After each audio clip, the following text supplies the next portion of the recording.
এক মহাগিরিঙ্গি শুরু হইতেছে। এই মহাগিরিঙ্গির গল্প আজকে করব। এই সিডিটা দেখেন, বাংলাদেশ সরকারের বিদ্যুৎ, জ্বালানি এবং খনিজ সম্পদ মন্ত্রণালয়ের চিঠি, তারিখ 12 আগস্ট। দেখেছেন, এবছর ঘটনা শুরু হয়েছে তার আগের দিন 11 আগস্ট পররাষ্ট্র মন্ত্রণালয় বিদ্যুৎ বিভাগকে একটা সিডি পাঠায়। ভারতের সঙ্গে দ্বিপাক্ষিক সম্পর্কের 9টা বিষয়ে হালনাগাদ তথ্য আর মতামত চায়। 11 তারিখে জমা দিতে কয় যে 12 তারিখের মধ্যে একদিন সময়। তাড়াহুড়া দেখেছেন যেন ঘোড়া ব্যান্ডে এসেছে। তালিকাটা বিদ্যুৎ বিভাগের বানানো না, তালিকাটা পররাষ্ট্র মন্ত্রণালয়। অর্থাৎ এইটা বিদ্যুৎ খাতের কোনো আভ্যন্তরীণ কাজ না। তাহলে এটা পররাষ্ট্র মন্ত্রণালয় কেন জানতে চাইতেছে? এটাই কারণ, এটা কূটনৈতিক বৈঠকের এজেন্ডা সাজাইতেছে আমাদের পররাষ্ট্র মন্ত্রণালয়।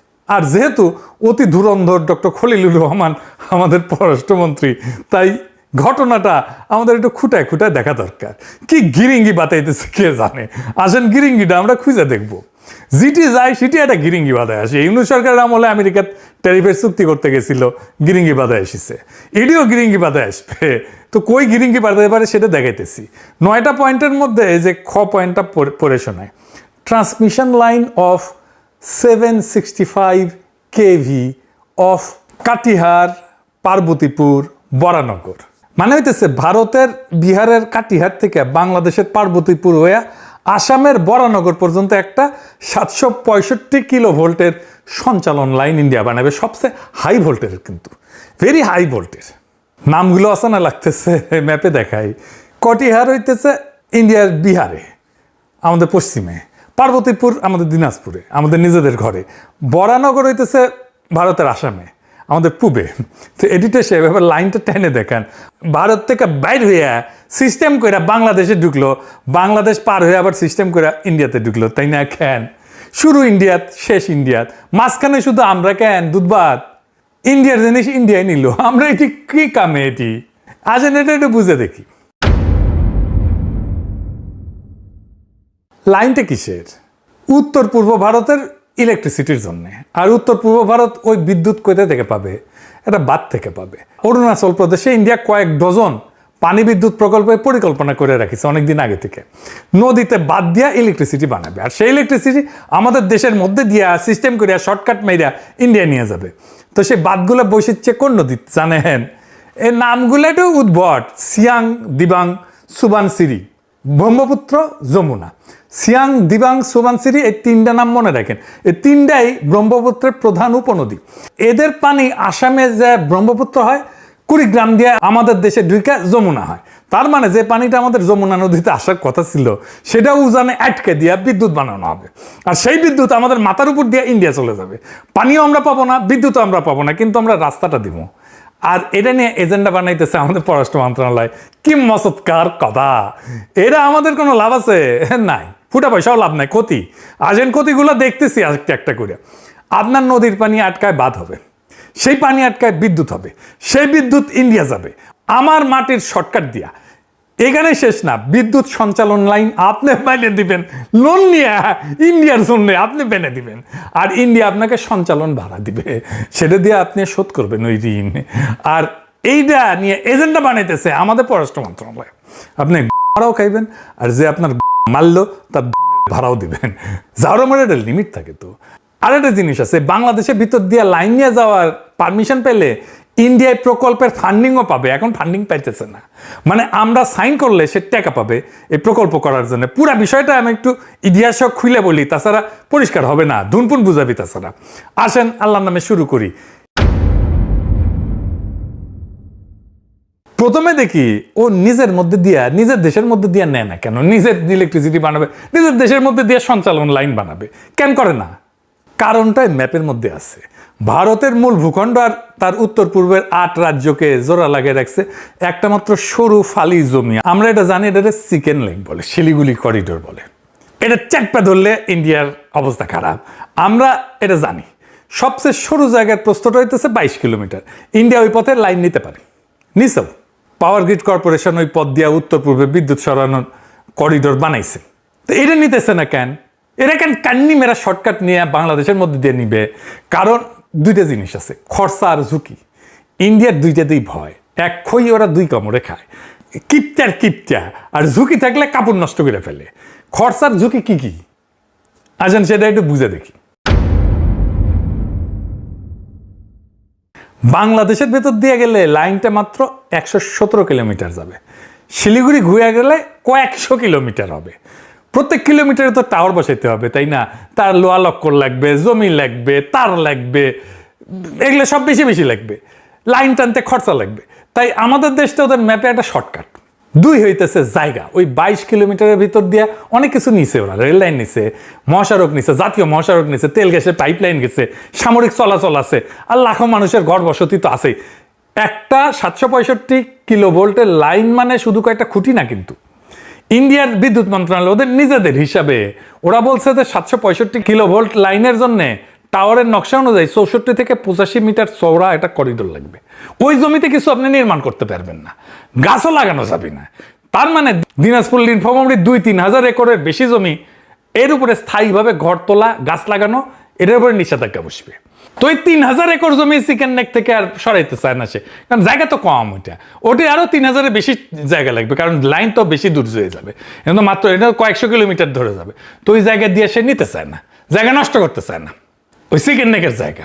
এর উপরে আছে টাওয়ার যেটি বসবে, ওটা তো খুঁটি থাকে, 4টা পায়া থাকে বা 6টা পায়া থাকে, যেটাই হোক, সেই জায়গায় কংক্রিট বসে খুঁটি বসবে, তাই না?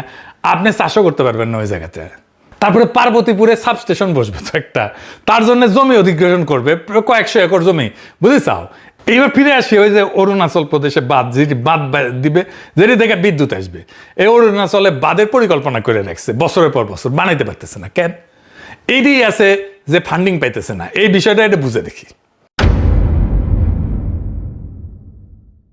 কারণ টাকা, আগেই তো কইছি, একটা বড় পানি বিদ্যুৎ প্রকল্প মানে কয়েক বিলিয়ন ডলার লাগবে। টাকা আসবে কোত্থেকে? ব্যাংক থেকে আসবে, উন্নয়ন সংস্থা থেকে আসবে, লোন দিবে বা বন্ড মার্কেট থেকে নিবে। যে কোনো ঋণদাতা টাকা ছাড়ার আগে 3টে প্রশ্ন করবে। 1, এই বিদ্যুৎটা কে কিনবে? 2, বিদ্যুৎটা কোন লাইন দিয়ে ক্রেতার কাছে যাবে? 3, সেই লাইনটা আছে নাকি বানানো লাগবে? এই 3টার উত্তর না থাকলে প্রকল্পটার টাকা আসবে না। কাগজে যতই সুন্দর হোক, টাকা পাবে না। এখন এদের অরুণাচলের হিসাবটা দেখেন। অরুণাচল এই প্রদেশের জনসংখ্যা কত জানেন? খুবই সামান্য, 15 লাখ। আমাদের এটা উপজেলার চেয়েও কম। পুরা উত্তর পূর্ব ভারতের চাহিদা মিলায় ওই অঞ্চলে 10-20 হাজার মেগাওয়াট বিদ্যুৎ খরচ হওয়ার কোনো উপায় নাই। তাহলে বিদ্যুৎটা বিক্রি হবে কোথায়? ভারতের মূল ভূখণ্ডে, উত্তর পশ্চিমে, দক্ষিণে। আর সেখানে নিতে লাইন লাগবে। আর সেই লাইনটার রাস্তা কোথায়? রাস্তাটা আমাদের ভিতর দিয়ে, বুঝেছাও? মানে ওই বাঁধগুলো আজকে যে বানানো হইতেছে না, তার একটা বড় কারণ হইলো বাংলাদেশ এখনো পারমিশন দেয়নি এই লাইনের। পারমিশন দিলেই ফান্ডিং, কারণ কই দেওয়া যাবে সেটার উত্তর পেয়ে গেল। আর ওই লাইনটা কে বানাবে সেটাও বাংলাদেশ বেনে দিবে, বুঝেছাও? ফান্ডিং পেয়ে যাবে। ফান্ডিং পেলে দমাদম মাস ক্যালেন্ডার করে প্রজেক্ট করে ফেলবে কয়েক বছরের মধ্যে। তাহলে সে কি পাইতেছে বাংলাদেশের কাছে? 1 নাম্বার, প্রকল্পের ফান্ডিং পাইতেছে। এটা নির্ভর করতেছে বাংলাদেশ লাইন দিতে রাজি কিনা, তাই না? 2 নাম্বার, এই লাইন বাংলাদেশ নিজে ঋণ করে বানাই দিবে ইন্ডিয়ার জন্য, বুঝেছাও? 3 নাম্বার, ব্রহ্মপুত্র নদীতে সে বাদ দিবে। আমরা কোনো কিছু কইতে পারবো না, কারণ ওই নদীতে বাদ দিয়া যে কাম করা হবে সেটার পার্ট বাংলাদেশ। কি চিকনা বুদ্ধি দেখেন! নিজের নদী মাইরা বিদ্যুৎ বানাবে, সেই মরণ প্রকল্পের অংশ হইতেছে বাংলাদেশ। বাংলাদেশ তার 2 থেকে 3 হাজার একরের উপরে বেশি জমিতে কোনো নির্মাণ কাজ করতে পারবে না। সব লাভ ইন্ডিয়ার, আমার পুরাই ক্ষতি, কোনো লাভ নাই। তো এই লেফট রাইট কিন্তু আজ শুরু হয় নাই, সে হাসিনার আমলে শুরু হয়েছিল। কেমনে? এটা আর একটু বুঝে দেখি।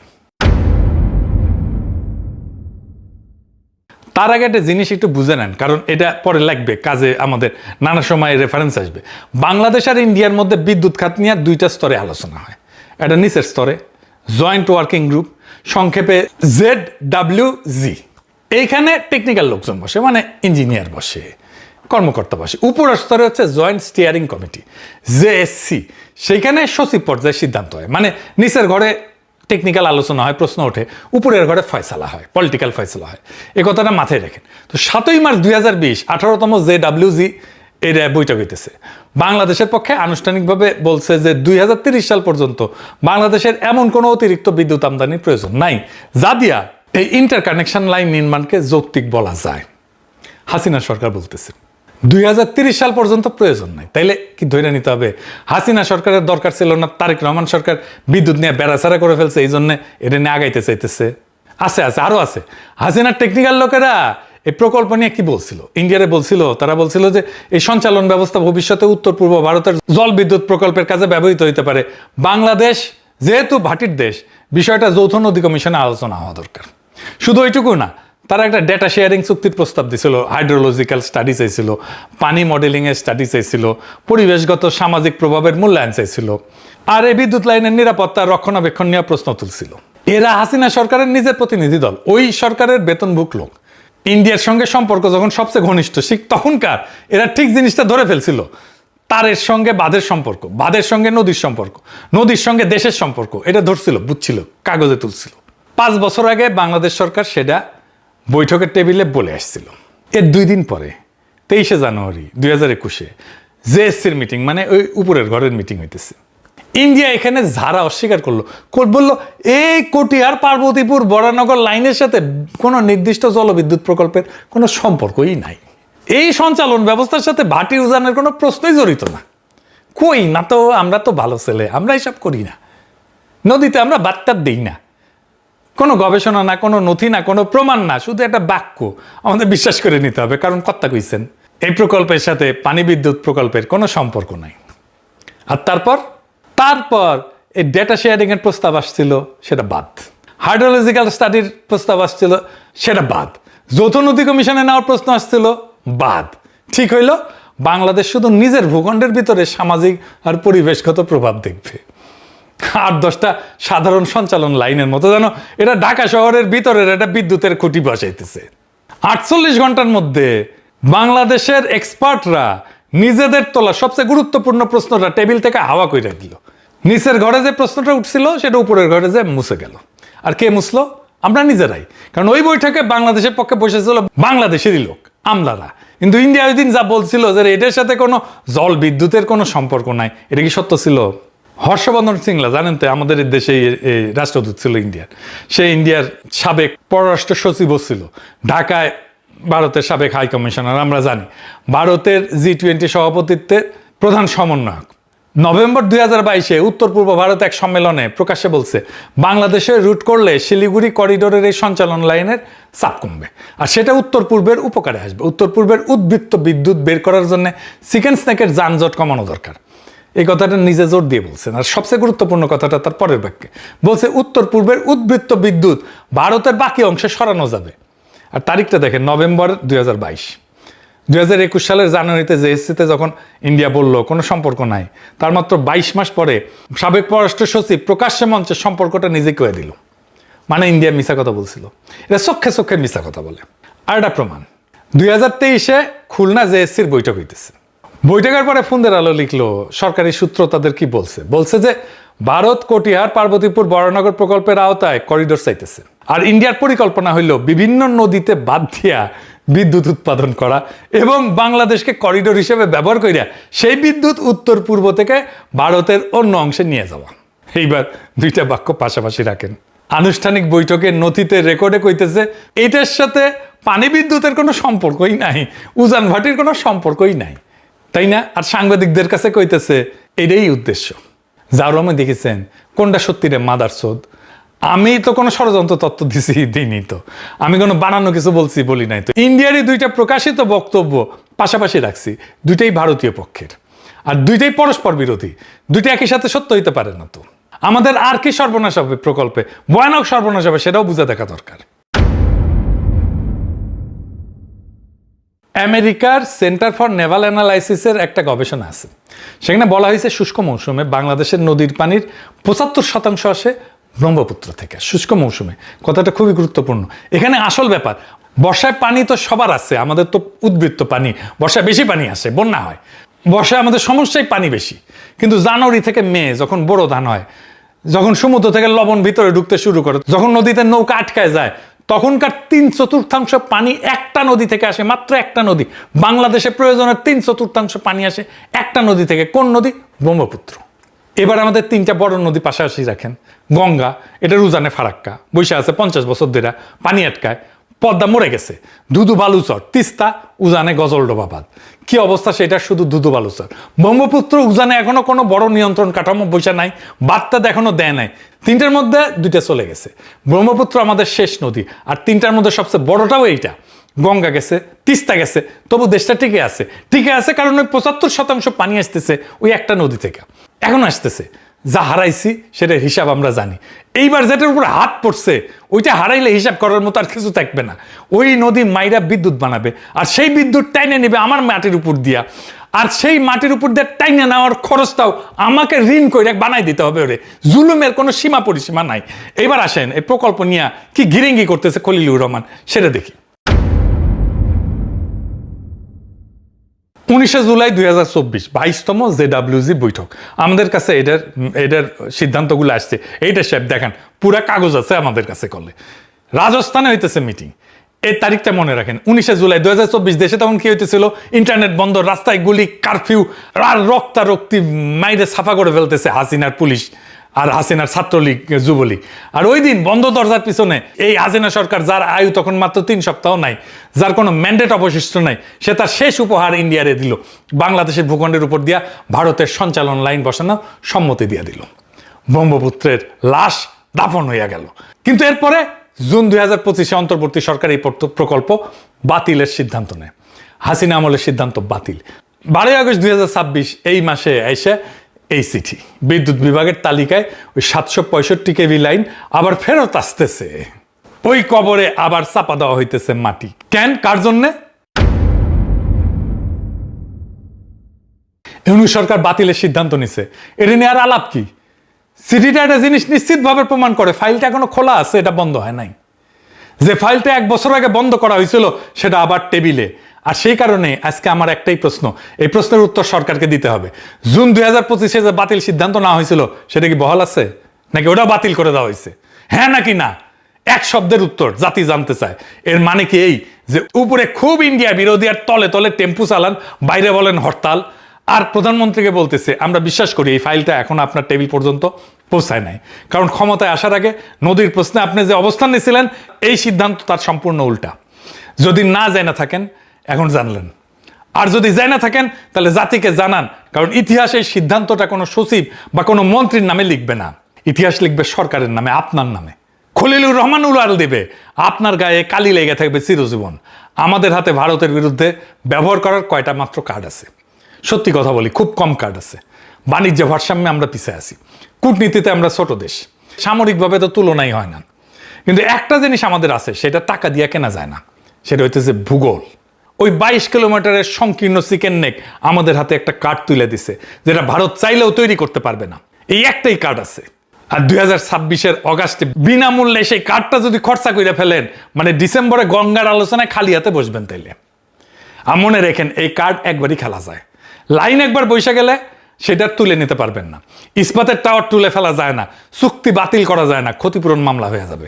এটা এমন একটা সিদ্ধান্ত যার কোনো ফেরত পথ নাই। জনগণের দাবি খুব সিম্পল, দুইটা।